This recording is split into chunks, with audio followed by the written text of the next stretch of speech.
This podcast contains discussions of mature themes, including violence, which may not be suitable for all audiences. Please proceed with caution. Listener discretion is advised. Steve Minot wrote Halloween. Yeah. Fucking show. Yeah, sure he did. Mr. fucking knowledge over here. Steve Minot wrote wrong. Please put that at the beginning.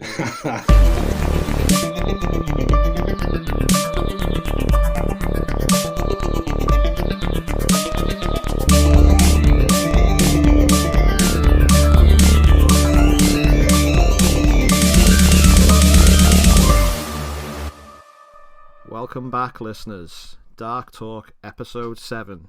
20 years later. I'm here with Mr. Paul M. How's it going? Oh, yeah. Yeah, all right. Not bad. And I'm here with my other co-host, my brother. The ladies love him. Cool James. How's it going? It's going pretty good, to be fair. It's all good. So, I haven't seen you guys in what feels like 20 years, which is apt for this film. It's been we've had a few weeks since the last one, haven't we? Yeah, we kept trying to record and then something would come up and then we'd set a date for the next recording and then something else would come up. But We're finally here now. I'm not going to go into all the various tragedies that have befallen us. So, what have you both been up to? Anything interesting in the past 4 weeks? So, if you remember last time we spoke, I got the Friday the 13th game. Oh, shit, yeah. For the PS4. And we didn't know if the servers were down and stuff. And I Googled it and it said they'll be down by this December. So, I got the game. I slapped that bitch in and I was ready to play. And then the game wouldn't, nothing would work. And then I figured out that I had to update. I had to, install it fully or something like that. And it took about 3 hours, which was fun waiting for it. And then I put the game on and there were I read the instructions and there were 12 pages of text, just solid text. And I was like, am I here to read or am I here to play the fucking game? So I absolutely dismissed it all and just went straight into the game. I went on a random online thing. Started the game as Jason and I was playing against two Spanish kids who I don't use I don't play online very often or ever. So I don't use have a mic or anything like that. And so all I could hear is them coming out my controller, just them talking in Spanish. And they were just taking the piss out of me. And they were like, come on, Jason, come on. That was the only thing they were saying in English. And I'd never played it for shit and I couldn't catch them or anything. And I finally did. And I got the kid up by his throat. And then it was you have been kicked out of the server because they just exited the game because I caught him.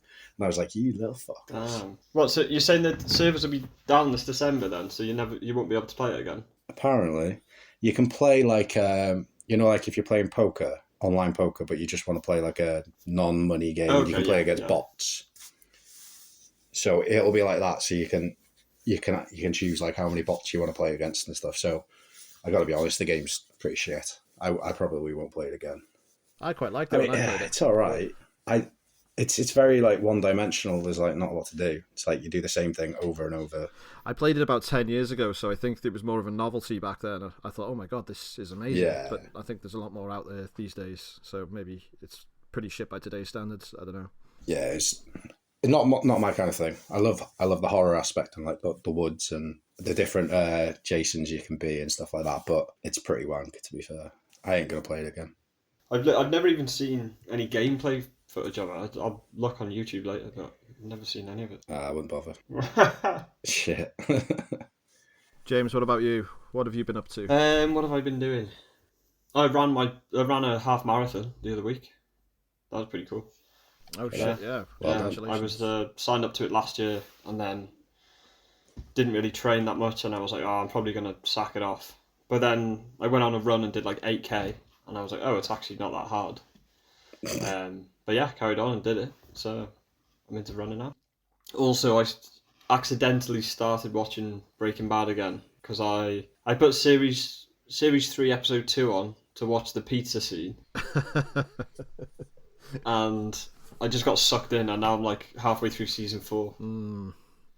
So I just wanted, not so much when he chucks the pizza on, the next day when he's hungover, and Skylar rings him, like, Walt, when I woke up this morning, there was a pizza on my roof. And he's just so hungover and just doesn't want to deal with that right now. Oh, so yeah, funny. and his doorbell rings and he bangs his head on the desk. Yeah, so I'm like sucked into it at the moment, so like I've been like putting it on in work and everything. My theory is life has got pretty grim ever since they stopped making new episodes of Better Call Saul. Everything's got really shit since then. Oh god, yeah. Where, was it the what series were they putting on during lockdown? And it was like the one thing that you had to look forward to. It was like the new episode. Could have been the final series, I think. Was it just after? I think it might have been, yeah. Because I rewatched it all during lockdown. I think in prep. They took a year off to film that awful El Camino film, and which pissed me off. And then obviously they took a year off because of the first year of COVID lockdown. And then I think it was about 2021 when it finished. Oh yeah, and then there was that whole. I think it was the final series, like just before it would come out, and I think it was like, did Bob Odenkirk like collapse on set or something? Yes. And then everyone was like, "Oh no, is it like are they going to be able to put it out?" And then he did that film Nobody after that. So I'm sure. Thank God he lived. Thank God. Yeah, I know. Yeah. That sounds sarcastic, though. No, I'm being serious. What about you? What have you been doing? In the past week, well, the past couple of weeks, I have watched a couple of films. I was hoping to discuss them each episode, but it's been that long since we've recorded. I've forgotten most of them. But the one, and we don't have to talk about it, we won't give any spoilers and we won't talk about it in any detail, but the one that stuck with me most, James, you haven't seen this, Paul, I know you've seen this, is The Substance. Not yet. No. Everybody keeps asking me if I've seen it. And I really want to see it. I'm not going to say anything else about it, but I went through a whole range of emotions watching that film. It was a tense ride. It was pretty good. I said last time you two had watched the film that I hadn't. I was really intrigued because it turned out you hated it. It was Alien, wasn't it? You hated Romulus, it. Paul, loved it. Oh, Alien Romulus, yeah, that fucking turd of a film. Shut up. This is coming from Dan, who doesn't like The Witch. Yes, guilty as charged, yeah. I'm probably going to get roasted for that one. You don't like The Witch? I'm not a big fan of the film The Witch. The Vivitch, that one. The Vivitch. I'm the same. I really want to love it, and I respect why people love it and stuff like that, but I can't sit through it. I really like the lead, Ralph Ineson. He's a British actor, so everything. That deep voice of his, it's just so sexy. But yeah, I just didn't like it. I'm going to give it another go, because maybe I was the wrong time, place for me to watch it, but yeah. Watch it on Halloween, I'd say. Like, get yourself all spooky. Invest in it. Put your phone away. Get the feel of the settings and how much hard work went into it and stuff, and just don't focus on that it's quite slow and stuff like that. Just be like, I like a slow burn. I don't understand how you don't like this film. And you, James, you surprised me. I know. I think maybe I need to like sit through it and watch it again, because I don't know. Maybe I'll sit through it again. I find it odd that you don't like it, James, because you put me onto The Lighthouse, and to me, I think they're both very similar films. They're both made by, is it Robert Eggers? Yeah. Oh, are they both by the same director? I think so. Did you not? Oh, no, I didn't know. Yeah. Oh, right, okay, that's why they're similar then, dickhead. He had like a fascination with witchcraft and the witch trials and stuff as a kid. The reason that he went into such detail with that film and like the settings where they shot it and stuff, and the language that they used, and it's all like the clothing and everything, it's so almost completely precise that it's just like, it's probably the most exact period piece ever made, let's say. And that is coming from me, the expert of period pieces, because I know everything about them. I promise. It's like I think when I was watching it, the language is like so accurate, isn't it? But it was like that new Macbeth film by, is it Joel or Ethan Coen? Did any of you see that? No, I haven't seen it. It's on my watch list. It's like the most beautiful thing I've ever seen. It's shot so well. It's like really lovely black and white, but I could only sit through 20 minutes of it. I just couldn't watch it because the language is so. That doesn't bother me too much, because remember the old school Romeo and Juliet, that doesn't update the language. It's just that's true. Yeah, great film. I mean, that makes it sound like I can't. I don't know. Yeah, some people can't put up with oldie world Shakespearean language. But I like. There was a really good Macbeth adaptation with Patrick Stewart, probably about 10 years ago, and again, that doesn't update the language. Right. Yeah. To modern day, it was really cool. Anyway, shall we dance? Sorry, I had beer in my mouth. I was going to ask if anybody's seen anything else. I've been watching through October. I try and watch like a film a day, like a horror film a day. I was tallying them up as we were leading up to this, but because it's been ages, like Dan said before, I've forgotten quite a lot of them. I've watched the 2 Terrifier films, the first ones. No, yeah. I started a film called The Dark and the Wicked, which was pretty good. I didn't finish it though because it was like for some reason I was watching it like 9 a.m. before work, and so I still need to finish that. What else have I watched? The Substance, obviously. I watched The Wild Robot as well. Yeah, I'm dying to see that. I've not seen that. It was a good kids film. You know, it's all right. It's if you see the trailer for it. Was it? What is it? Disney, or Pixar? No, it's DreamWorks. I think it's not Pixar. Oh, no. sweet. Nice. You can tell though that when you watch it, you can tell it's not made by Pixar because the animation's like just not as good. Yeah. I watched Speak No Evil as well, which quite enjoyed it. Oh yeah, no spoilers. I'm gonna watch that soon. Yeah, well, that was one of the ones I started watching. I started watching the original, the Danish version or the Dutch version, but I fell asleep. I had work, so but I'm going to go back to it. I won't spoil it, but I'll just give my little tiny non-spoiler review. So, like, and this is the James McAvoy version. You can pretty much guess what's going to happen. There are a couple like stupid moments in it, like character moments, but James McAvoy's performance is fucking so good. That man is just like so good at being a bad guy. It's unreal. That's all I say because I don't want to put any thoughts in anyone's heads before they see it. So, yeah. Speaking of European films that got an English language remake, I watched. Do you remember this film, Paul? It's called Night Watch, starring Ewan McGregor. Yeah. I remember the trailer for that. Yeah. He takes a job as a watchman at a mortuary. So I remember it from it's 1997. I remember it from years ago, but I watched the original, which is Danish, and it has Nicolaj Coster, Jamie Lannister as the lead, like a very, very young man in that. There's a few other faces that you'll remember from like Scandinavian Norwegian noir series. But yeah, it was really, really good film. Really enjoyed it. Quick one as well. Last night I had a double bill. I put on Wild Things. You dirty git. And I know, completely tonally different. Like, I don't know why I chose this for my second film. I watched Casey Affleck in A Ghost Story. I watched that not that long ago as well. Yeah, and it was very sad film. Very sad film. 2 more films I watched because they chucked it up on Netflix. Adam's Family Values, the best one. Nice. I started watching that the other day. Film. It just make festive. Debbie.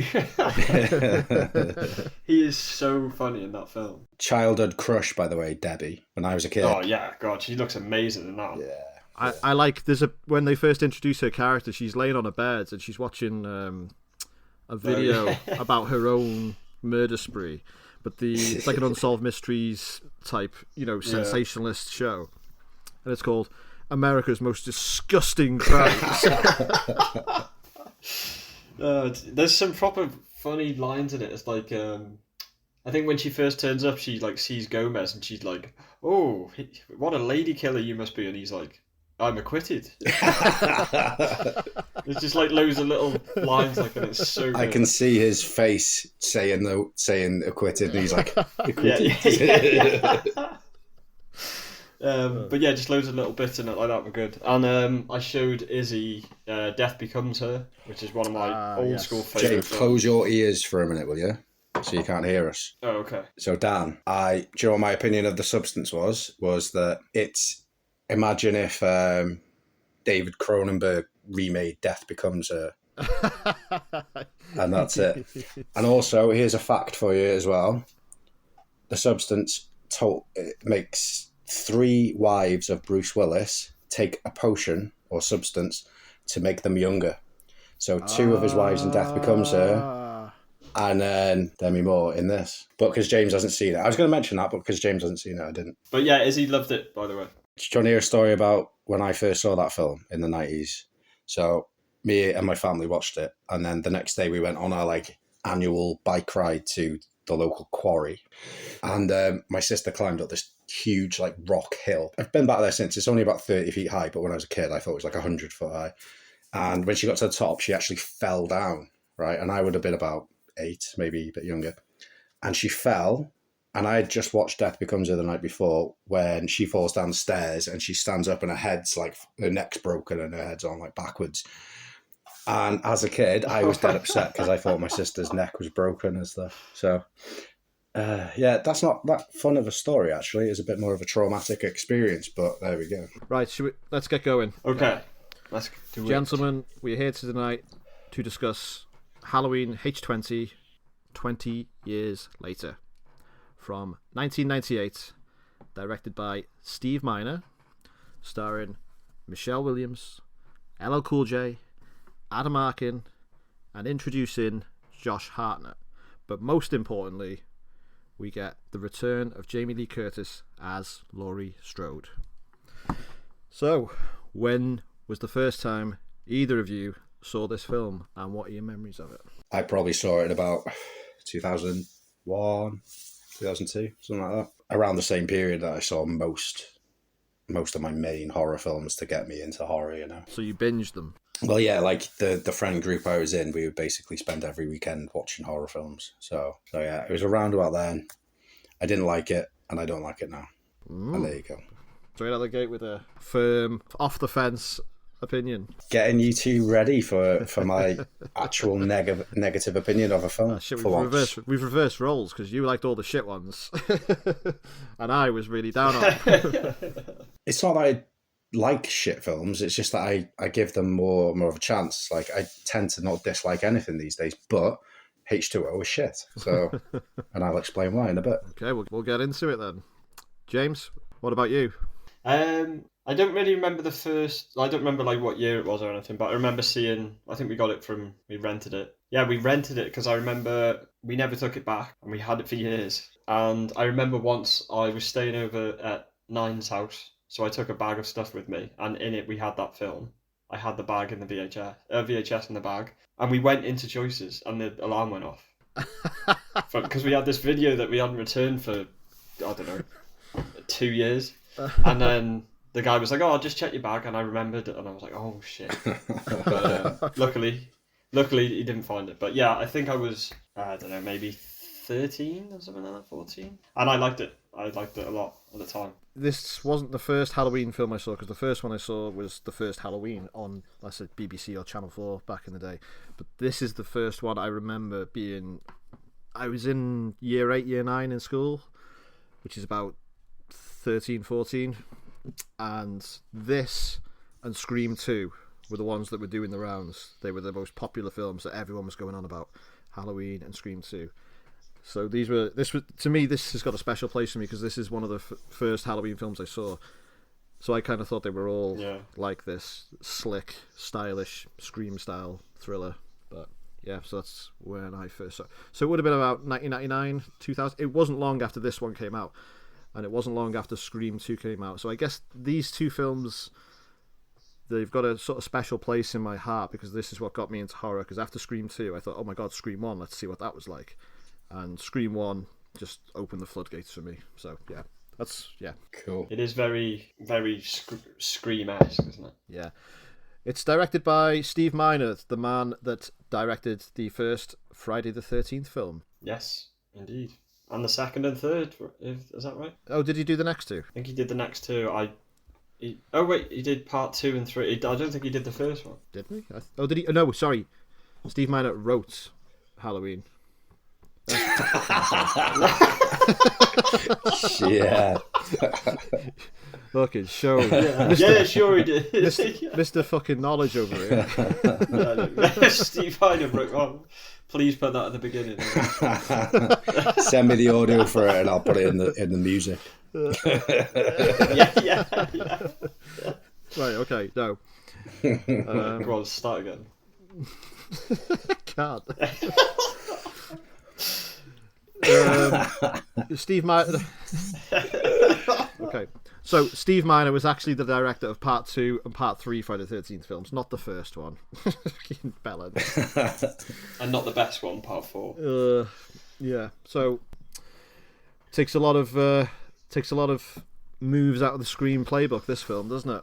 Yeah, so many. Have you seen like the video, the VHS cover of it is just like the same as one of the Scream posters. A black background with the characters like faded into it, like they're like shrouded in shadows, and they all look very serious and looking straight at the camera. Last episode, I gave my theory on why I thought Halloween 6 was the last film of that first slasher boom, and this, which was then 1 year later reignited by Scream. So this would be the first Halloween film of the new slasher boom. So you can really tell it's really hyper slick. It's got nothing in common with any of the sequels, any Halloween film we've seen so far. This is so completely different, and it's a soft reset, really. Well, I suppose it is a hard reset, really, when you think about it, because it wipes away the continuity of the past 3 films, which was so convoluted and over the top by this point, I think. This is the third Halloween 3 that we've covered, technically. Yeah, I guess in a way, yeah. So you got Halloween 3, Season of the Witch, Halloween 4, which is the third Halloween film in the Thorn timeline, and then this, which is set after Halloween 2 again, so it's technically the third Halloween film. Oh, I see what you mean, yeah. Yeah, so it's Halloween 3 again, technically. So obviously it's set after the second one, but I know... So from this, we don't know... Like, she saw him burn to... Well, not to death, obviously, but burning, and then we don't know anything about, like, how he escaped or where he's been. Yeah, so let's get into it. So Laurie Strode, who was killed in a car crash in the previous continuity, the 456 continuity. So that's all been scrubbed. So in this continuity, she is alive, but has faked her death and gone under witness protection. Or maybe not witness... No, they never say witness protection, do they? No. She's just faked her death and changed her name. Well, she might not have even faked her death. She's just changed her name and moved across from she has. Illinois to... Does she? Yeah. Yeah, she says it. Yeah. So she's moved from Illinois over to California, right? And she's become headmistress of the school under the assumed name Kerry Tate. She's had a son, played by the dishy Josh Hartnett. Oh. The worst haircut on the planet, Josh Hartnett. He's definitely going in the bad haircut Hall of Fame. But at least in this one, it's almost brushed, because remember it in The Faculty when he's got that little bit that sticks out the side for the entire film? I think he's got it in this. They were filmed at the same time, weren't they? So he was going from film set to film set, meaning that he had I didn't know they were filmed at the same time. Yeah. So he has literally got the same hair. However, there's a documentary that I saw about H2O, and they were trying to like brush his hair and stuff to get him to look ready for the camera, and they said that every time they were about to shoot, you just mess his hair up, because he said he didn't want to be like a heartthrob. Because he said that 17-year-old lads don't really do their hair and they have like messy hair, and he wanted that to look real and stuff. How like that's okay, but it just looks shit. So he should have just let them have his hair brushed and not look like a dickhead. What do you think about the relationship between Laurie and John? She's overly protective, obviously, because of what happened to her in Halloween 1 and Halloween 2. So she's really like an overbearing mother. So she doesn't let him do pretty much anything. Anytime he sneaks off campus, because they live on the campus of this private school that she is the head teacher of. And every time he sneaks off to go out into town, every time he cartwheels past LL Cool J, who's too busy on the phone reading smut to his wife. She like really loses her shit. But I really like the chemistry between the two. Like I believe they were mother and son. Yeah, absolutely. Like it's really good, I think, and obviously a complete change of character for Laurie. She's like this tough, badass, older woman now. And but yeah, their relationships, I love watching them on screen. It's good chemistry. I agree. As much as I do dislike this film, they are the best on screen characters that interact with each other. They are believable as mother and son. They do have a connection, and for Josh Hartnett's like one of his first big roles. It's like he's pretty fucking good, but it's Josh Hartnett. He is great. So yeah. So the film starts off with, we go to the house of a nurse who you might remember from the first two films. She was Dr. Loomis's smoking nurse colleague, Marion Chambers, and she has nursed Dr. Loomis throughout his old age, and he's now sadly passed away. So we get a look in Dr. Loomis's mad office, which is full of like photos and post-it notes and maps and e-fits and all the other crap that's regarding the Michael Myers case. And she thinks that there is a burglar in there, and there is. It's Michael Myers. He's returned from burning to death 20 years ago, and he's he's looking for information on where Laurie might be. So we get some funny scenes where she knows, or she suspects, somebody is in her house, so she goes to find these two teenage punks living next door to go in and help. One of them is just some jobber, and the other one is played by future star Joseph Gordon-Levitt, wielding a hockey stick like he's Casey fucking Jones and wearing a Jason mask. Voice breaks and all. He looks so young in this. He was so jarring to see him so young. He's just hitting puberty in that role, isn't he? Because his voice is like squeaky as shit. It's so hard. Imagine being a home invader or a burglar and hearing that guy come in to like call you out. You'd be like, I'm going to rob more just because this guy's here. I'm gonna steal him.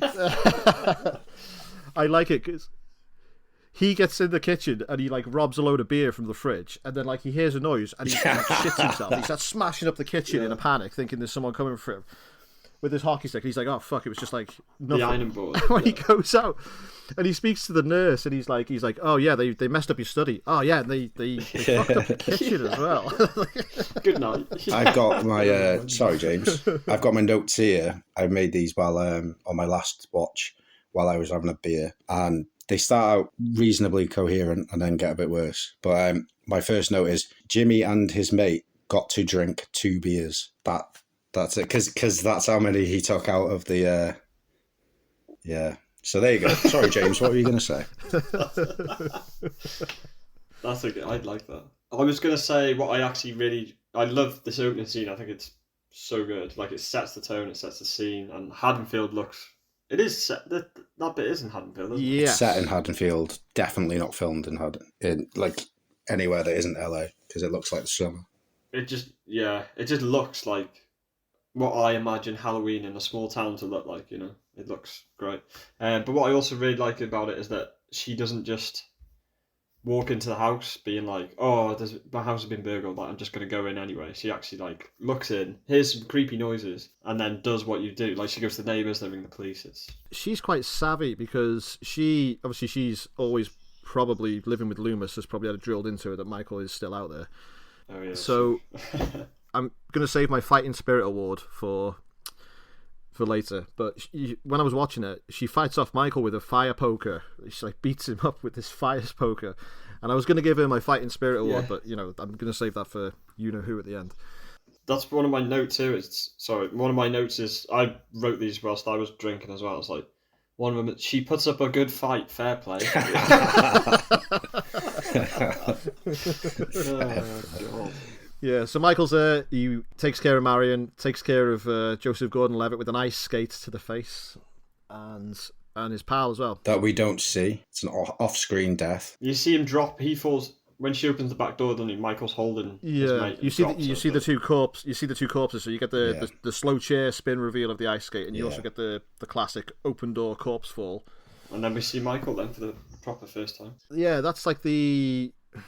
I'll tell you what. Let's talk about Michael then. So, what do you think of Michael in this film? Can we just stick to talking about him in this scene for now? Because this Michael is far more superior than the rest of the film. Oh, yeah, okay, cool. Yeah, I literally thought the same. You see less of him, meaning that less is more. The mask, it's the Halloween 6 mask in that opening scene. These scenes are the H6 mask, and I never ever knew that until I paused it the other night, and I was like, fuck, it looks so good. So apparently the director refused to use the H6 mask, but they kept blagging him, and then in the end he went, fuck it, I'll use it then, and he used it for the opening scene rather than the rest of it. So he probably thought, I'll put it in the beginning, then they'll be happy. They should just use it for the rest of the film.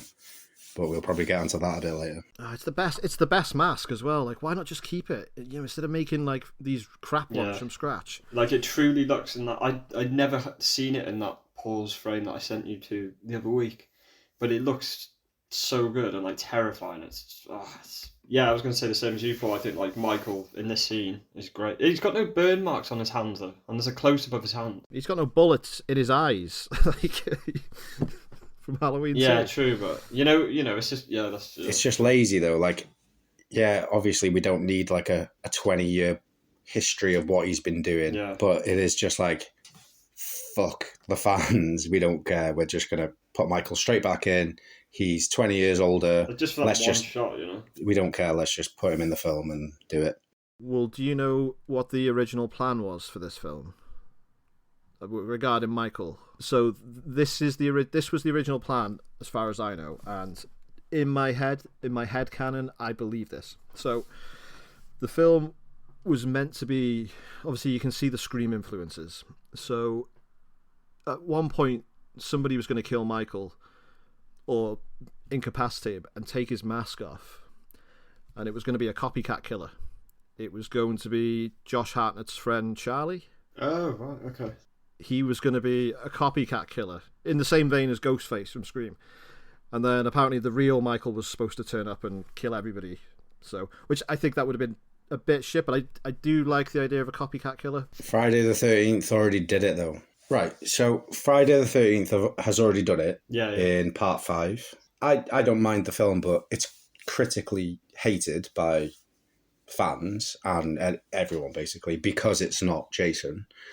And then, so Scream 6, I would say. So they do like a copycat kind of thing in that, and people hated the copycat storyline, so I don't think copycats go down that well. I think people think it's just like an easy way to fob it off. It's like a Deus Ex Machina, just to chuck in a twist and stuff like that. So that intro, it's like almost like a cold opening, isn't it? So we know that this film is heavily influenced by the Scream films. That intro, which is like about 5 minutes long or so, that could be exactly like a Scream intro, where the first Drew Barrymore. Yeah, Drew Barrymore, Will Smith's missus, that kind of thing. You could even see the way I see it, you could even see like the slash across the screen to like go into. I was literally about to say, then the title card. Yeah, the title card comes on and Red Right Hand comes on. Yeah, legit. I was going to say as well, like, this is Michael's best car as of yet. When he drives off, he's in like a big muscle car, isn't he? Is it as good as the car that he gets later on in this film? That poor woman. Speaking of the fucking Addams Family values, Christ, is he Rob Gomez's car? Yeah. I just think like this is going forward, but that scene of that woman when she looks like a bit in despair in the toilet. She must be like she'd left her husband or something. And I just always think like they've divorced, and that's what she's got out of the marriage is that awful car. I just feel sorry for her, but yeah. What were you going to say, Paul? Right, so I'm going back again, but I've got a bit to say about this intro because this is what I remembered a lot. So after the smoking nurse gets killed, it cuts to the cops arriving at the house, seeing like the crime scene. And then it's like a minute of exposition between these two shit character cops who are just like, he's like, what is he? He's got to be an old man by now. And he's like, that old man's younger than me, I'll have you know. It's just like, fucking shut up. Yeah. But like they just basically give exposition to, because they know that this film is going to be seen by Scream fans and modern fans who don't know the originals or who haven't had the time or the chance to watch the 6 prior films, you know. It's like, let's put this exposition scene in, and the acting is so fucking bad. And then after that, we have, and I've got the numbers on my phone here because I timed it on my timer. We have 2 minutes, 49 seconds, and 96 milliseconds of an opening title scene, where it just cuts across and shows like it like pans across and shows like the newspapers and stuff like that with a really shitty non-Halloween music playing and like, you know, all the actors' names and producers and whatever. Oh, you get that Dr. Loomis impression doing the narrative, isn't it? It's like a... Yes, that's right, yeah. He's like, the devil's eyes. And that was done by the guy who did... So what I heard was they couldn't get the voice audio separated from the music behind it. From the music? Yeah, so instead they got a very famous voice actor in, I can't remember his name right now, which is probably not very cool, but he's the guy who did Don Cheadle. Don Cheadle. He's like, motherfucker. I met him fucking 15 years ago. But it's the guy who voiced the Brain from Pinky and the Brain. He's like a very famous voice actor. Oh shit, no way. He did like Yoda, and so yeah, apparently Donald Pleasance's best mate in life was training him on how to speak, and they did like 200 takes of the whole thing and it still doesn't sound great. Oh sick, no way. Maurice LaMarche. That opening title card is nearly 3 minutes long. This film is only an hour and a half long, so it's 90 minutes long. So yeah, it's a very slick film. 3 minutes out of 90 minutes. Don't say it's slick, because that makes it sound like it's good, because it's not. Yeah. Like 3 minutes of this 90-minute film are camera pans of newspapers and exposition and just fucking dog shit. Just get on with it. Play the Halloween music, put a pumpkin on the screen. Oh, fucking hell. And now 3 minutes of this podcast, are you complaining about those fucking 3 minutes? There were 3 minutes that were way more important. I think I was a bit pissed by this point, because my next note is just the number 5. What's that? The number 5? And, oh, right. Yeah, just the number 5. Not written out or anything, just the number 5. So I'm going to go away from my notes for the rest, and we'll carry on, shall we? What do we think of the title music then? Yeah, like it. Yeah. It seems, I don't know, like watching this, it's very like, I know it's a film obviously, but it was like, it's a film, like it's got like a score all the way through it, if you get me? And it's very like, which I guess, you know, it's obviously what they're going for, but it's just so different to what Halloween was. Apparently they made a full score for it, which was produced and laid down for the film, and then at the very last minute they were like, it doesn't match, it's fit the theme or anything, and then they had to redo it all completely. Oh really? Yeah, so let's just introduce some of the characters at this boarding school in Summer Glen, California. So we've got Josh Hartnett as he's not John Strode, is he? Because John Strode is that piece of shit from Halloween 6. This is John Tate. John Tate, yeah, of course. We've got his girlfriend, Molly. We've got his best friend, Charlie. And we've got Jodie Lynn O'Keefe as Sarah, the fourth girl. So they're the 4 friends. We've got Adam Arkin as the guidance counsellor and Carrie's love interest, Will Brennan.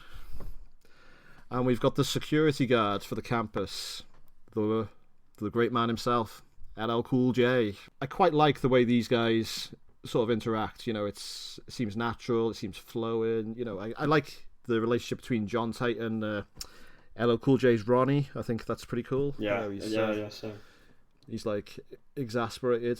So there's a school trip planned to Yosemite National Park, which is one of the most beautiful places in the world. Right. Now John and his 3 friends don't want to go. They want to stay.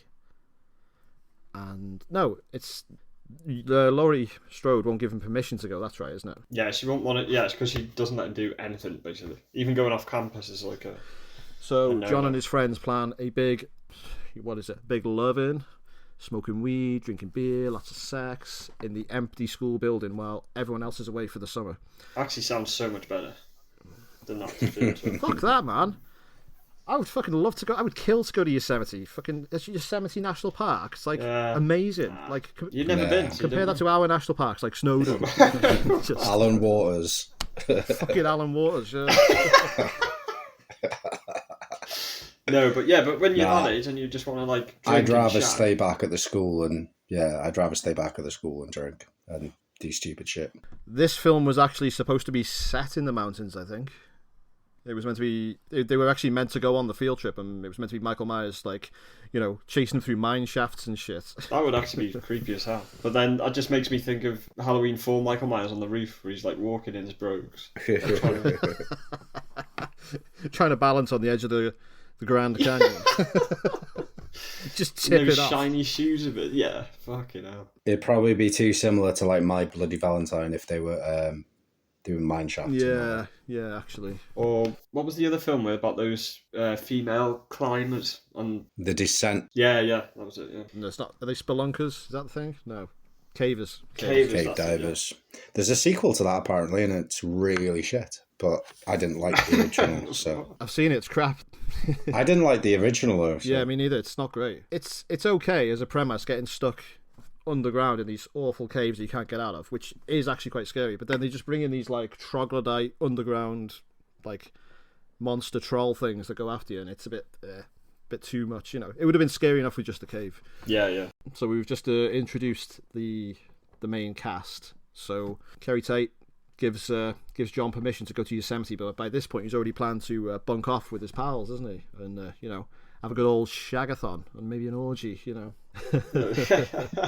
So she thinks he's gone on the bus to go to Yosemite. He's actually in the school with everybody else, all his pals, and she herself organises a bit of a shagathon with the dapper, handsome Adam Arkin, Will Brennan. I fucking love him in this film. He was so good. Yeah, he was fucking ace. He rides that line really well of like, between being creepy with the students and just being like dry and funny, because they're sort of teasing him like, oh, are you going to come out with us? And he's like, I can't, I'm having my nipples pierced. Yeah. I remember watching that as a kid, and I was like, why is he doing that? Like, why? Like, I believe what you said because I just didn't get the dry humor. He thought he was actually just going to go get his nipples pierced, and then like turn up to school the next day with him like hanging out. Yeah.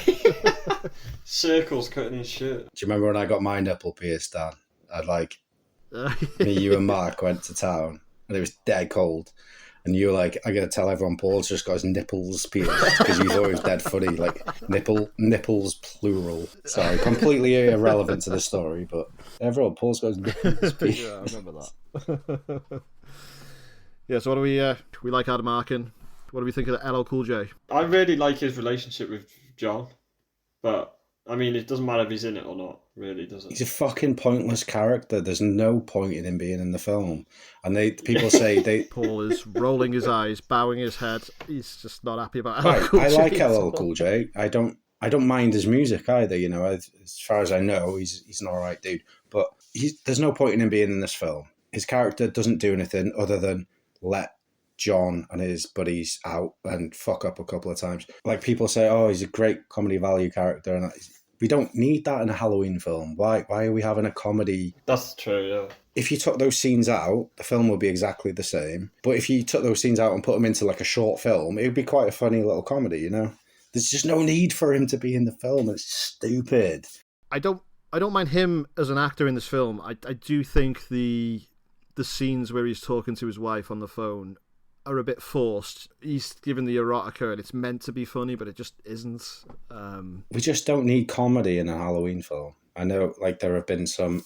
Like, look at the clown music. I was just going to say, like the clown cops from 5. It is. It just doesn't need it. Like, I don't want to laugh when I'm watching one of these films, I want to be invested, and, like, it just takes you out of, like, the fact that it's supposed to be a haunting film, Like, if by all means, if the original had like a comic relief character, then yeah, sound. But it's just fucking dumb. I've been thinking about this a lot leading up to this. I don't want to be a person who complains about a film to a point where it puts someone off a film. Because if you like something, why would you ever want to dislike it just because someone else tells you? So yeah, I don't want to say anything that's going to make either of you two dislike any part of the film, but it's just fucking dumb. I don't like it. It doesn't belong in this film. What makes me not mind him being in this is fucking Busta Rhymes in the next one. I think that's just so bad that I actually like LL Cool J in this, because they only put Busta Rhymes in the next ones because they wanted a famous rapper in the next, to carry it on. That's the only reason. I know. But it's just LL Cool J, at least in this, he's not like fuck you, Mikey, you motherfucker, like that. But I know what you're saying, but we'll get to it. But that film is so bad that it becomes good, and it just doesn't matter. Like, you can just cancel it out. Yeah. I don't know about that. I don't know. Like, it's just that this film is like the 20-year anniversary. You know, Laurie's back already. Like, the film takes place in California. It's already, for me, just not a Halloween film. It's exactly like Scream, and then we've got a stupid fucking character that's just talking to his missus about erotic fucking literature and stuff. It's just like fucking stupid. It's just like, it's a 90-minute long film. It doesn't need 10 minutes of the whole film being a dude who's got nothing to do with anything else talking about like erotic porn, like erotic porn, like, erotic literature, the unerotic porn that's out there. Yeah, you know, the shelves and shelves of it. Yeah, there's probably a lot of that. It's just I don't know. I haven't got time for it. Like, let me talk about the story. So these would be like sort of two things. So for the first half of this film, we don't really get much Michael, if any. So we get the opener where he kills the nurse and the two teenagers. Then we get that one scene in the restroom, which is sick. And then that's pretty much it till the second half of till the second half of the film, where he arrives at the school and then starts the murder spree. I quite enjoyed that, really. I quite enjoyed, you know, letting the film breathe until boom, there he is. I thought that worked really well. I hadn't noticed it until I watched it on this most recent viewing. I absolutely agree. He doesn't need to be in the film that much especially because it's a catch up, isn't it? It's like you are catching up for 20 years of activity that we don't know about. So yeah, absolutely keep him out of the film until he's necessary. Build up the characters and create a feeling for the characters. You know, that's absolutely sound. But another complaint from me is the visions. Laurie sees Michael walking towards her and she's freaking out, and then it's not him. It's absolutely marking.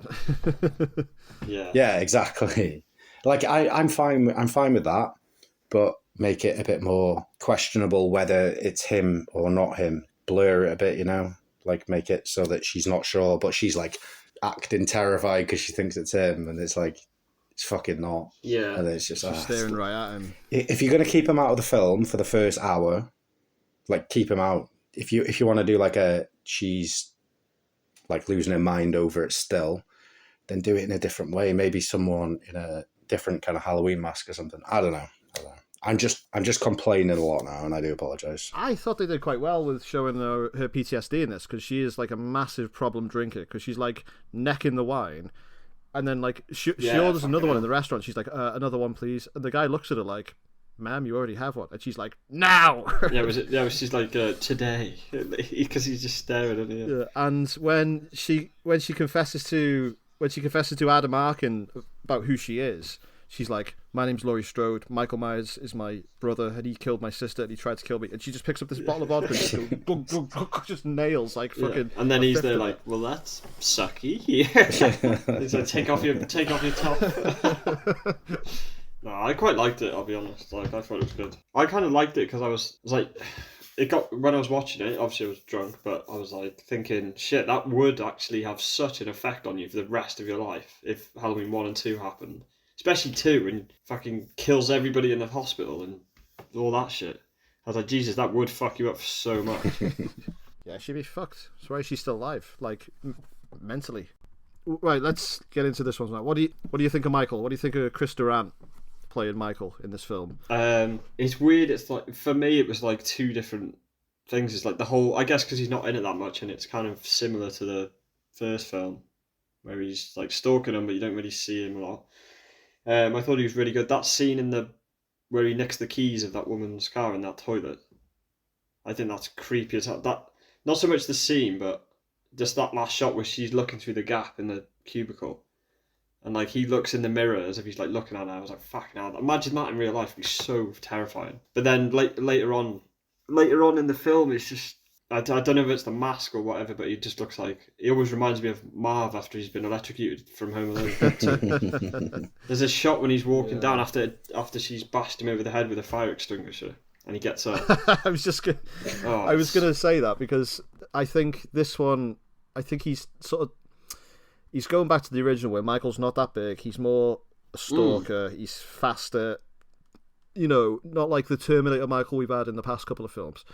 But I don't think the lighting is there to make it effectively scary. No, I don't think this is scary Michael at all. I think he does an okay job with what he's given. Like his knife thrusts and his swipes are, they're harsh, they're brutal. Goes after her with the knife, and she holds up the kitchen drawer, and the knife goes through the drawer, and they do a lot of brawling. But he's a bit more. There's a bit more comedy. Like it's like she beats the crap out of him. Like she hits him on the head with a fire extinguisher. She tips him off a balcony. It's like a fucking Looney Tunes cartoon, like some of the stuff that he takes, like some of the kicks him in the nuts, and his eyes like go wide. It's fucking shit. It's that Scream thing, though, isn't it? That's exactly what they're going for. Like trying to do the Scream thing, like Ghostface gets battered as he's killing people.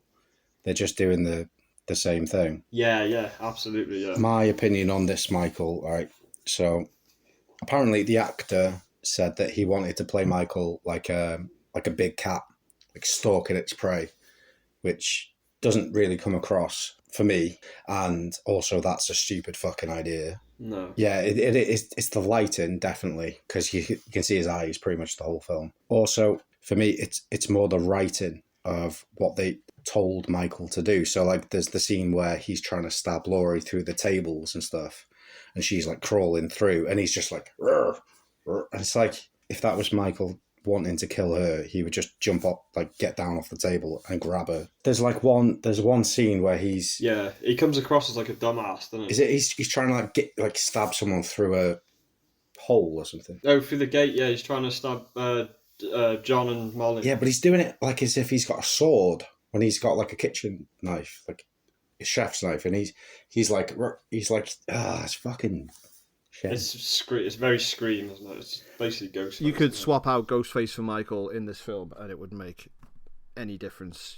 Think about the beatings that he takes, the kills that he does. Yeah, it wouldn't be, absolutely. Wouldn't be any different.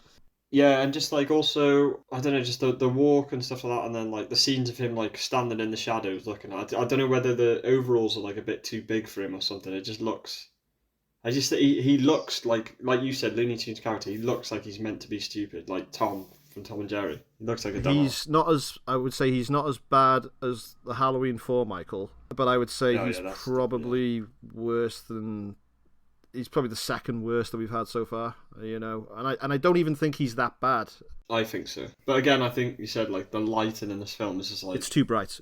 There's no bit in it where it's like you can just see every like corner of the frame, and most of it should be. But I don't think this film was made to be scary at all. This was made to be a teenager's film to go and watch in the cinema. There's nothing scary about this film at all. What do you think about the masks? Well, there's 4 different masks in this. There are four masks in this film. Technically 4. The original H6 from the opening. Then you get the one that they use for like the first half or so. So the one they did the original shoots with was that like alienized looking one, and is that the K&B one? I'm not sure. And then they had the mask that was made for the rest of the film. They had to reshoot, didn't they? Which is actually, I think, a good mask. To be fair, it's okay, but you can just see his eyes. It's just there. Yeah, that sucks. Yeah, but I think that's the light. And then you've got the CGI mask, which I will be honest, I never knew that was CGI. I was just like, I didn't either. That mask, whatever it is. It's actually such a short shot. It's like a second or so, 2 seconds. I definitely didn't notice when I first saw it, and I wouldn't have noticed now probably until like if you listen to podcasts and stuff. It's mentioned so much. What do you think of it, Dan? The CGI mask? No, any mask in the film. I think they should have just kept the Halloween 6 mask, which is the best mask that they had to hand. So why make 2 more masks that just look worse and then have to like re-edit a scene and put a CGI mask in? Like I get that their hands were tied, so they had to just put that CGI mask in, and people make more of a big deal about that than they need to, because it is like a 2-second shot that you wouldn't ever notice unless somebody went on and on about it. So that's forgivable. But just making the 2 other masks that are crap when you've got a perfectly good scary mask from the last film, stupid idea. I'm not sure what order they shot it in, because for me, in my head now, they shot the whole thing with that K&B mask, and then they were like, oh, then they shot the intro and be like, oh, we'll use the H6 mask or something. And then obviously they did a lot of reshoots. So I'm wondering whether they actually had access to the H6 mask at the beginning. Because surely they would have used it. Surely it's so good. The director didn't want to, though, apparently. He refused to use it. As I said earlier, he just said, yeah, I'll just use it. Even refusing to use a good mask, for whatever reason, like, why couldn't they make a good mask? With the amount of money that they were putting into it. You two have seen the mask that I've got, which I got off eBay for about 11 quid. I think it's the Kills mask with all the burns down the side. And I just got some cheap acrylic paint and painted it white. Yeah. And some cheap Halloween eye makeup and stuff and just did some smudges over it. And it looks fucking better than 2 real masks in this film, you know? They've been trying to get the mask right for 3 films, you know, so it was bad in 4, it was bad in 5. They got it right for 6, and then they go and shit the bed and don't use that mask again. So, yeah. I don't mind the mask that you see the most of in this film. I just think if it was lit better and it was darker, I think if the mask would look so different. I think it would actually be really good. Is that the one with the smile? Yeah, the one I sent the photo of the other day that looks like the one... The dimples. The smile dimples. Yeah. Basically the mask that you see him wearing most of in this film. Yeah. I think if it was just lit differently, it's got... Yeah, right, if you angle a light, so this light above me now is coming down on me, so if I'm in a certain position, my eyes are more shadowed and my forehead and my nose are more prominent. And that's what you fucking want from a Halloween mask. So it's like the forehead lit up with the nose, and then the eyes are shadowed and some of the cheekbones are showing. Like in Halloween 6, when they made the mask, I spoke about it last time, they apparently did like contouring. So even if it wasn't the right kind of lighting, it would still have like the shadows. That's what I think. Yeah, the masking... The lighting in H6 is so good in terms of like like when he's chasing Jamie through the farmhouse and stuff. There's like it's lit from one side and it's literally it's so good that shot. It's taken such a long time for them to realise that showing less of the mask by using shadows is way more important. Yeah, I mean, fucking hell, we knew this with Jaws and stuff. Like show less of the shark to make it more scary. You know, show a fin, show the tail. You know. I was going to buy a Halloween mask for myself because I can't. The one I had years and years ago is gone. But I was thinking whether I'd try and buy like a H1 or a H6. And I think I'm going to get a H6 one because I think that's... I know that the first one is the best one on Halloween 2. But like I really got a thing for the Halloween 6 mask. If I ever get one, I'm going to get the... Because I think the best mask is the Halloween 2018 one. That's the best mask. Or whichever one they used for Halloween Kills in the flashback. Oh yeah, that's fucking good, that is. That's like spot on remake. What was the scene? Like the whole scene of Charlie's death, the whole garbage disposal bit, and he's like gonna flip the switch and it's like fucking tense as hell. Like I remember watching that when I was younger being like, oh shit, here goes his hand. It's like Final Destination where it's like, is his hand gonna go now? So what do you think of the fight between Michael and Laurie? Let's sort of get back to that. Oh, I fucking love that, actually. The choreography. Yeah, I thought it was pretty good. I know we've complained about Michael being like Ghostface, but I did enjoy the fight quite a lot. John and Molly and Laurie escape, and Laurie turns around and she sends the kids on their way, and she picks up this axe, swings it round in her hands, and she walks back into the school to fight him. And she's like, Michael! And I swear to God, I was getting goosebumps watching that bit. I was like, yeah, fucking get him! You know where Laurie sends him off to as well, don't you? The Beck, she's like, drive down a mile down the road to the Beckers. Oh, yeah. From Scream, innit? Yeah. But that's also from the original Halloween. That Scream line came from the original Halloween as well. Yeah. Laurie tells the kids to go down the street to the... whatever they're called. They scream in Scream. The Cheadles, fucking Christ. This joke is just like, it never stops giving. So then Scream copied Halloween with that, and then they've redone it, haven't they? Yeah. You get the whole, they're watching Scream 2 in this film, which creates a universal paradox, because in Scream 1, they're actually watching Halloween 1. Well, did you know originally they were watching Austin Powers on the TV? Yeah, I know where this is going. Fucking, and who plays Austin Powers? Yeah, exactly. Yeah. Apparently, Mike Myers was approached for a cameo in this film, for him to walk down the street, Jamie Lee Curtis was going to look at him and then like look back at like the camera or some shown shit like that. Oh my god, I'm so glad that they approached him and he was just like, nah. So it never happened. That would suck. He didn't say, yeah, baby.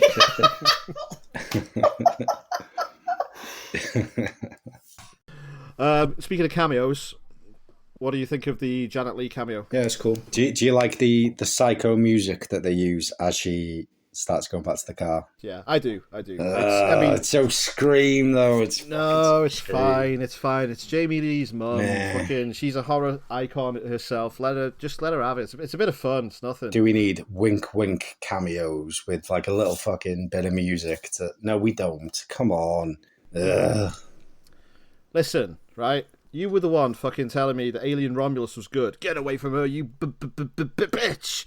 And I prefer the term artificial person myself. Those fucking... They're the fucking shit cameo. Remember this? Fucking remember when it was better? But they don't have like a... it's different. It's fucking different. No, it's different because it's crap. This was alright. Put your handbags away. Yeah.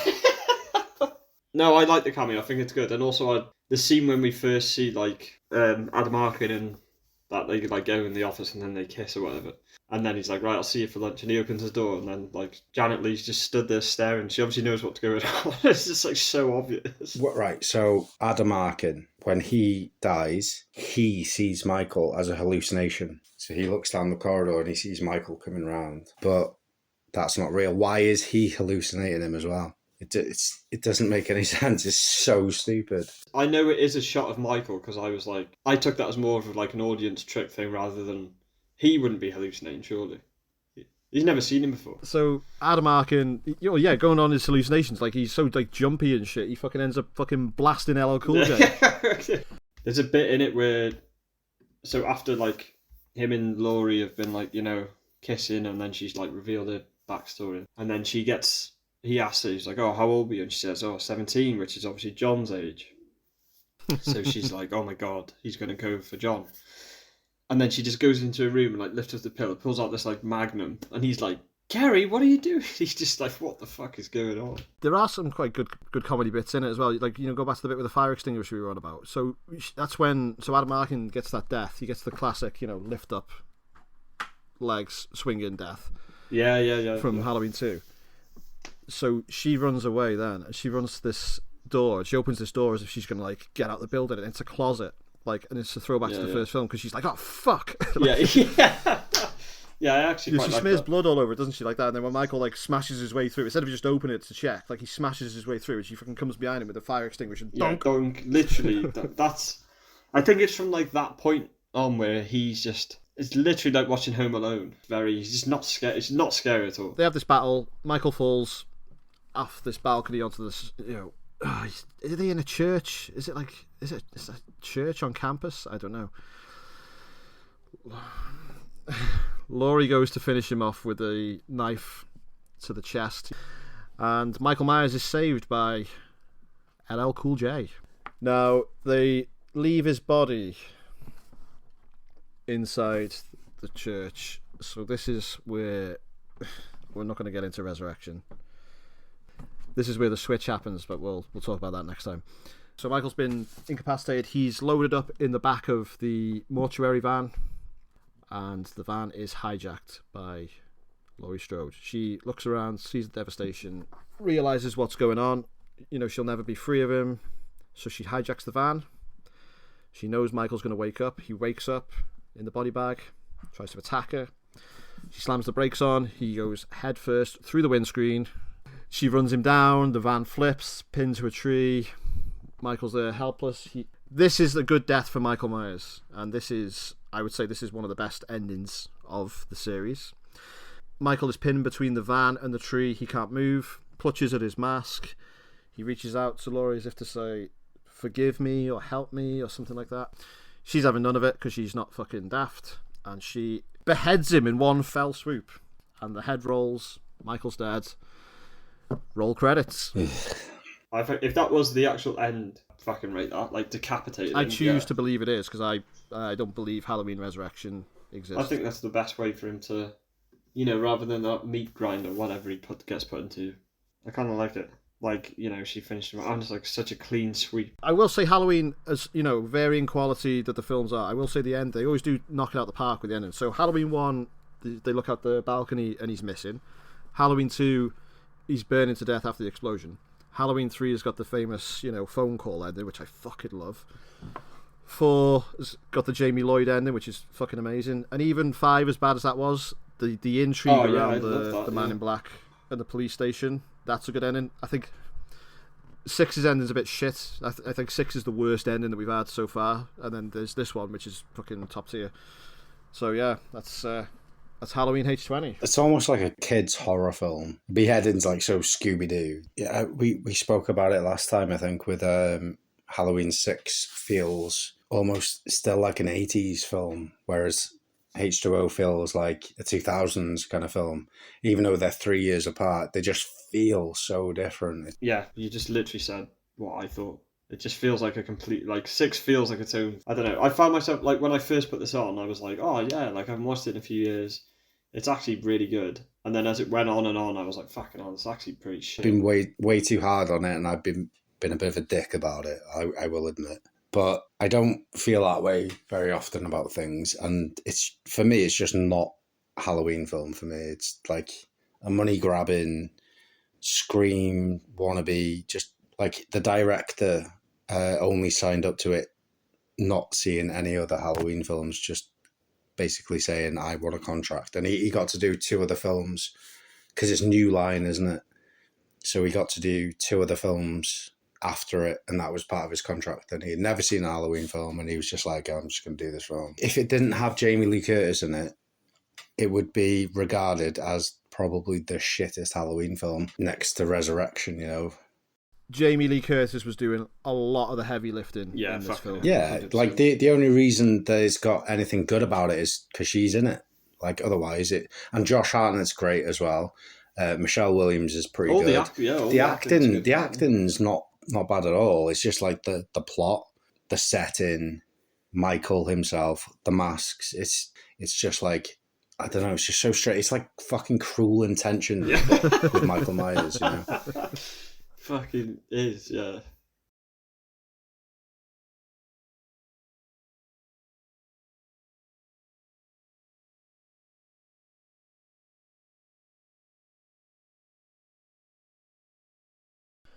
I went the other way. I watched this. Obviously, I watched this when I was a lot younger, and I always thought that I liked it. And the past few years, I haven't seen it in about 10 years at least, and I convinced myself it wasn't very good. And I watched it for, a couple of weeks ago for this podcast, and I just came out of it. I thought, God, that was really good. Really enjoyed it. I said this earlier, it's slick, it's fast, it doesn't overstay its welcome. I love Jamie Lee Curtis's performance, I love Josh Hartnett's performance.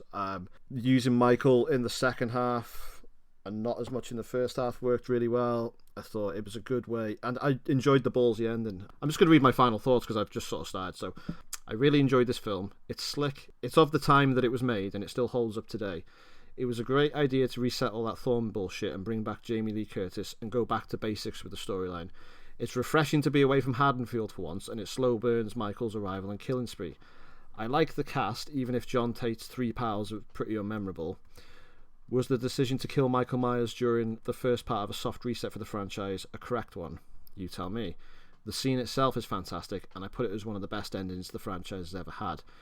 But if you know you're going to make a sequel and bring Michael back to life, why not save the beheading for that second film instead of the dumb shit Resurrection gave us?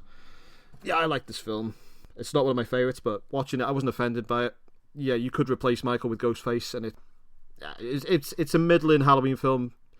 It's better than a lot of the bad ones. James, what are your sort of final thoughts on this film? I'm just reading through my notes now. One of my notes is, and I don't know if they would do this, but as if they haven't taken that mask off yet when they zip him up in that fucking body bag. I'd always loved this film, and watching it, I think it's a really good film. But I think now, because we're looking at it for this reason to do the podcast, and we're talking through them all, but I just don't like Michael Myers, and I think one of my notes here is Michael looks so gormless it looks like he's asking, "Do you mind if I kill you?" And I think seeing his eyes is just the reason of that, and the lighting of the film is just, I think. But in terms of a film, it's like I could show this to anybody, and they'd be like, "Yeah, it was like all right." Yeah. Like it's like Scream. Like it's just like Scream. It's a good Scream sequel. So yeah.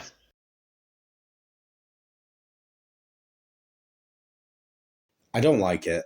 It just jumped on the Scream hype. The style of it was completely wrong for a Halloween film.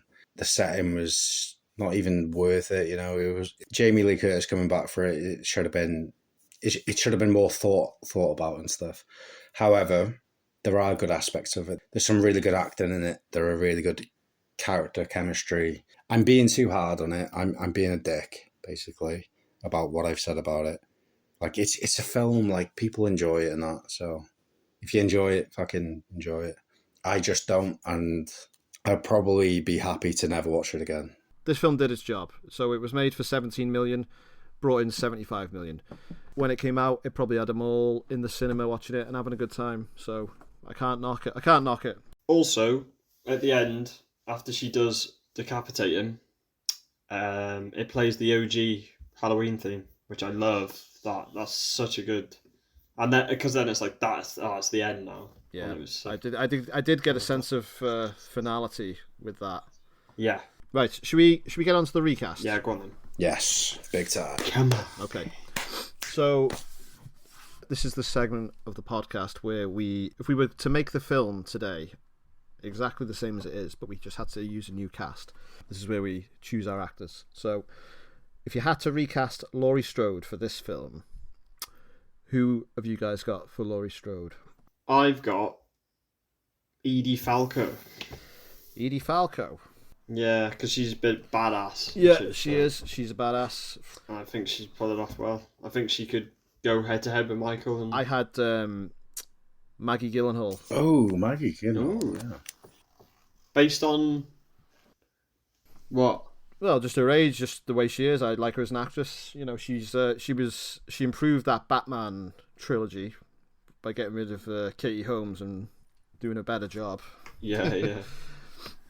Paul, who did you have? Maggie Gyllenhaal, absolutely, yeah. But I've actually got. Are you ready?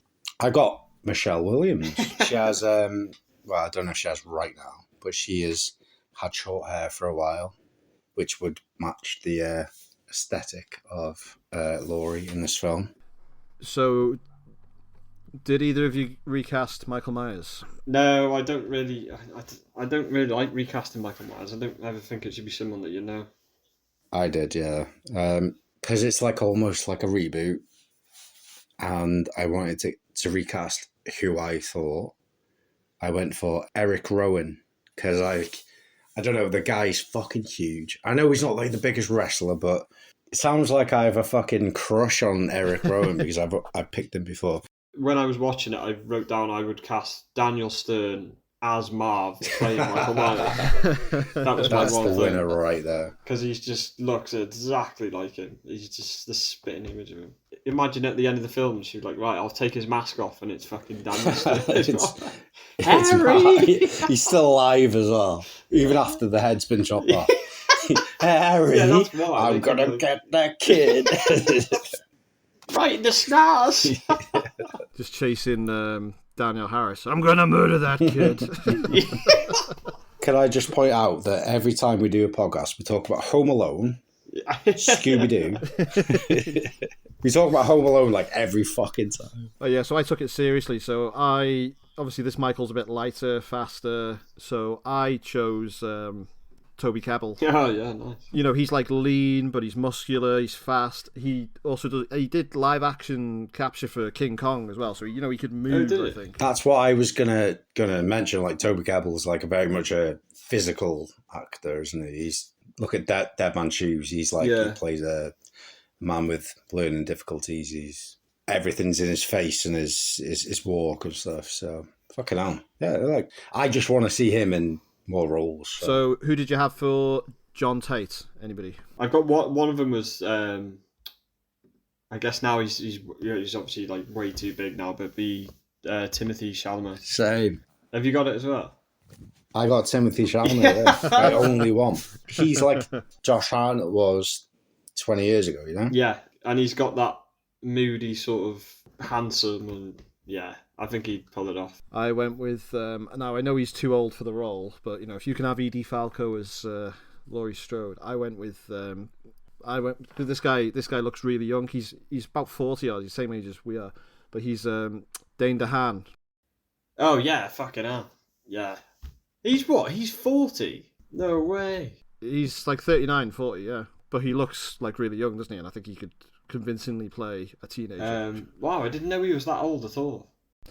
Who did you have for Charlie? I didn't cast him or Sarah, actually.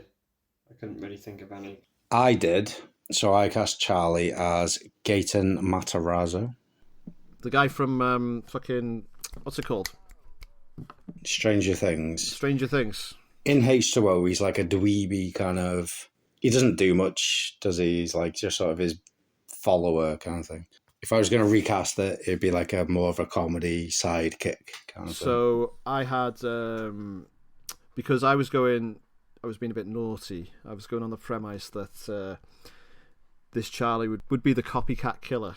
So I went with Kieran Culkin. Kieran Culkin is fucking awesome. He's so good. I had a double layer to mine because remember in the most recent series of Black Mirror starring Josh Hartnett, the episode where he's a spaceman, Kieran Culkin plays the cult guy that kills his robot body. Fucking what a good episode. Rory, isn't it? Is it Rory? Rory's the one in Black Mirror. I meant to cast Rory Culkin anyway because I wanted the one from Black Mirror. Who did we have for Will? Do you want to know my will? Yeah. Do you want to see my willy? Yeah. I want to know if you two have guessed the same person. Before you say who it is, can I guess who you got? You chose George Clooney. No! What? You didn't choose... No, I mean, yeah, I can see why you might think. You would... Oh, man. I fucking could have swore. Before you reveal it, can I tell you who I chose? Robert Downey Jr. They've got the exact same eyes. Very similar mannerisms. Oh, yeah, that'd be pretty cool. Yeah, especially after his Oppenheimer role as well, where he's like older. He'd be in a Don Cheadle film. I went for somebody a bit more affordable than George Clooney or Robert Downey Jr. in my remake of Halloween H20. I went with David Schwimmer. Oh shit, yeah, that's fucking good. Right, out of all those messages, and you were like, you're definitely going to know who I picked. I would never guess David Schwimmer. No! I thought you'd know. I thought you'd know. Why? Like, he's got that, like, sort of soft voice, and he's dead friendly and nice, and he's, I thought, yeah, he's a proper David Schwimmer sort of looking dude. I should have known that. Fucking hell. David Schwimmer? Fuck's sake. Go on, James, who's yours? So George Clooney was one of mine. So that means that we've guessed two people the same. My other one was Lee Tergerson. And I haven't just watched Oz because I'm saying Edie Falco. So I honestly haven't. Did either of you recast LL Cool J? No. I've done nobody else, unfortunately. I did. Right, so I got 3 for mine. And they get a bit more weird as it goes on. So the first one I got is Kenan Thompson. Kenan from Kenan and Kel. Yeah. You could just imagine him like making the Kenan character. And he's just like talking to Kel, and he's trying to like plan and create like he's like trying to make some fucking money, you know. My second one is Craig Robinson. He's Daryl from The Office, and he is also in Brooklyn Nine-Nine. Oh yeah, fucking he's sick. He's so good.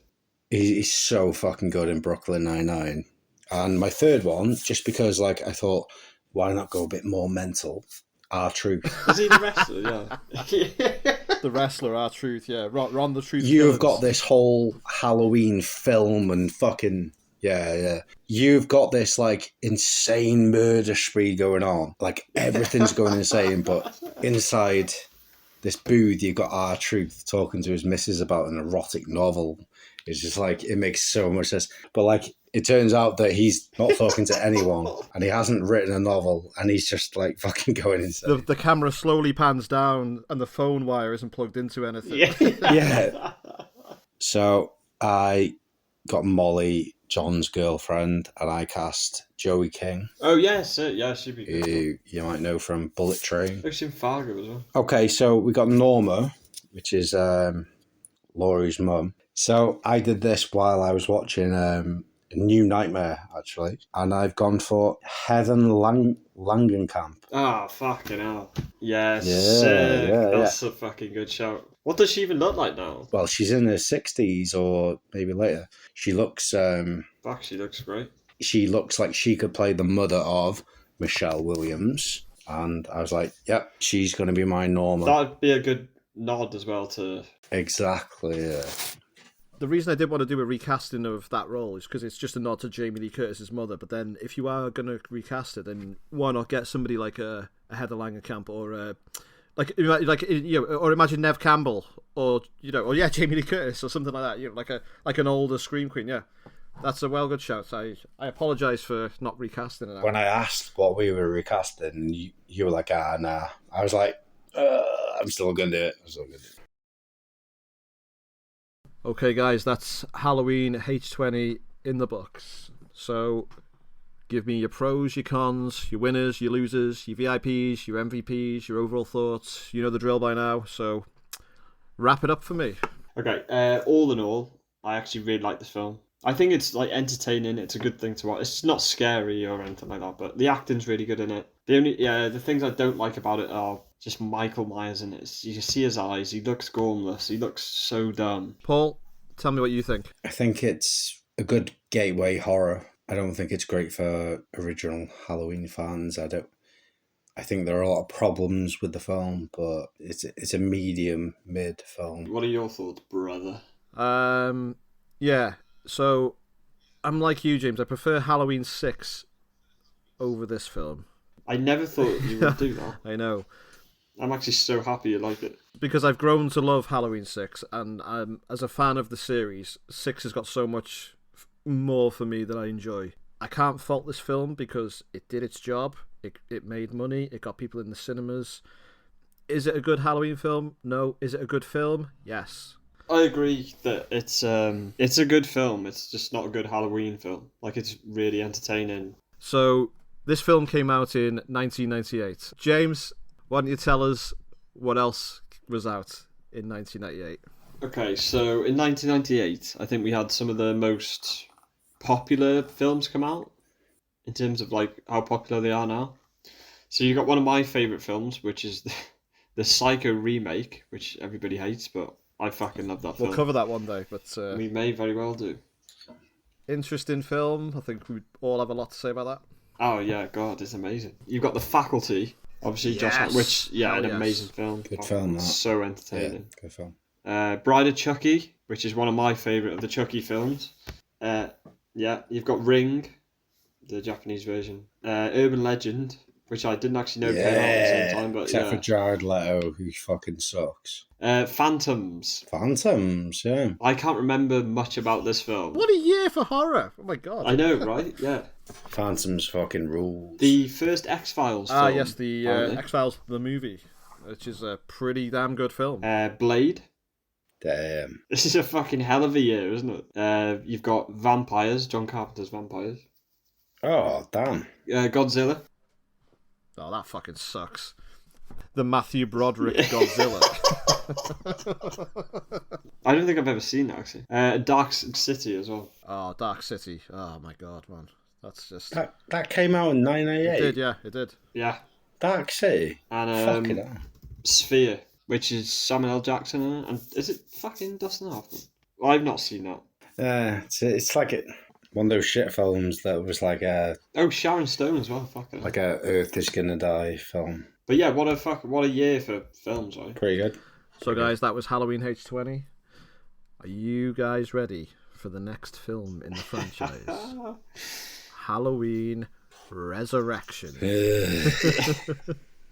Yeah. Because if you didn't like this film, fuck me. I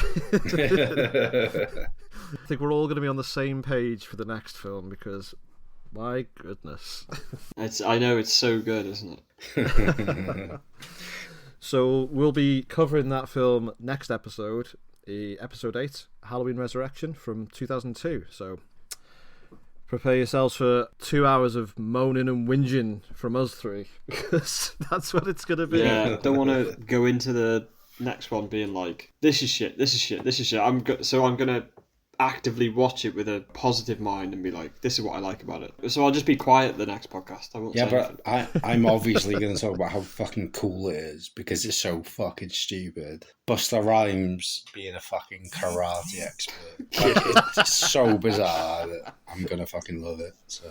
Thank you for joining us on this, the 7th episode of Dark Talk. Took us 20 years to get here, but we did it. So we'll see you next time for Halloween Resurrection. Goodbye and good night. Good night.